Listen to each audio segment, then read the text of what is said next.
बरसात की रात थी। काले बादल पूरे आसमान को घेर चुके थे और बारिश ऐसी हो रही थी जैसे बादल फट पड़े हों। दो लड़कियां कमला और वसुंधरा हिल स्टेशन घूमने आई थीं। बारिश इतनी तेज थी कि दोनों को मजबूरी में एक होटल में रुकना पड़ा। होटल दिखने में पुराना और थोड़ा डरावना लग रहा था। अंदर जाकर दोनों ने होटल के आदमी से कहा, भाई साहब, हमें एक रूम चाहिए। हम दोनों एक ही रूम में रह लेंगे। वो आदमी बोला, मैडम, होटल पूरा भरा है। समर वैकेशन चल रहा है, इसलिए सारे रूम बुक हैं। कमला बोली, तो कोई भी रूम दे दो, हम दोनों को रुकना है। वो आदमी बोला, सिर्फ 306 नंबर का रूम खाली है। लेकिन वहां कोई नहीं रुकता। वसुंधरा ने पूछा, क्यों? उसमें क्या है? वो आदमी बोला, कुछ साल पहले वहां एक औरत की मौत हो गई थी। तब से उस रूम से अजीब आवाजें आती हैं, इसलिए वो रूम बंद रहता है। ये सुनकर दोनों हंसने लगीं। कमला बोली, किसी की मौत हो गई तो रूम को बंद कर दिया? क्या बेवकूफ़ी है। वसुंधरा बोली, हम डबल पैसे देंगे, रूम दे दो। डबल पैसे सुनकर वो आदमी डरते डरते रूम की चाबी दे देता है और यही उन दोनों की सबसे बड़ी गलती थी। कमला और वसुंधरा होटल स्टाफ के साथ उस रूम की ओर बढ़ीं जिसकी चाबी उन्हें दी गई थी। होटल स्टाफ का वो आदमी डरा हुआ लग रहा था। जैसे ही उसने 306 का दरवाज़ा खोला, वो कांपती आवाज़ में फिर बोला, मैडम, सोच लीजिए, यहाँ रुकना अच्छा नहीं है। कमला झुंझलाकर बोली, अब ज़्यादा डरा मत, इतनी रात को और कहाँ जाएंगे? वो आदमी बोला, मैडम, आप चाहें तो होटल की लॉबी में रुक जाए, वहाँ सोफे पर सो सकते हैं।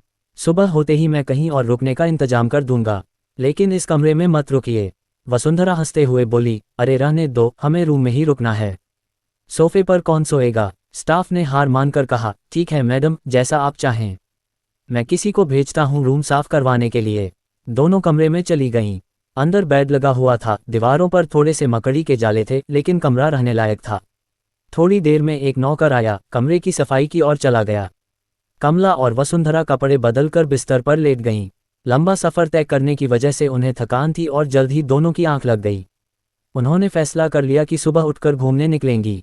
अगले दिन सुबह दोनों होटल से बाहर निकलीं। स्टाफ उन्हें देखकर गुड मॉर्निंग बोला। दोनों ने हंसते हुए उसका मजाक उड़ाया, देखा, कोई भूत प्रेत नहीं आया। तुम लोग डरपोक हो, बेवकूफ़ बना रहे थे हमें। स्टाफ चुप रहा। दोनों स्टेशन घूमने निकल गईं। पूरा दिन घूमने के बाद शाम को वापस होटल आईं। स्टाफ वही खड़ा था। कमला और वसुंधरा फिर से उसका मजाक उड़ाने लगी, हम फिर जा रहे हैं उसी 306 कमरे में। लगता है तुम्हारा भूत हमसे डर गया, इसलिए दिखा नहीं कल से। स्टाफ उनकी बात सुनकर घबराते हुए बोलता है, मैडम, प्लीज़ ऐसा मत कहिए। लेकिन दोनों हंसती रहीं और कमरे में चली गईं। दरवाज़ा बंद किया, कपड़े बदले और बिस्तर पर लेट गईं और फिर नींद ने दोनों को अपनी गिरफ्त में ले लिया। आधी रात हो चुकी थी। कमरे में चारों तरफ अजीब सी खामोशी थी। तभी वसुंधरा की आंख खुल गई।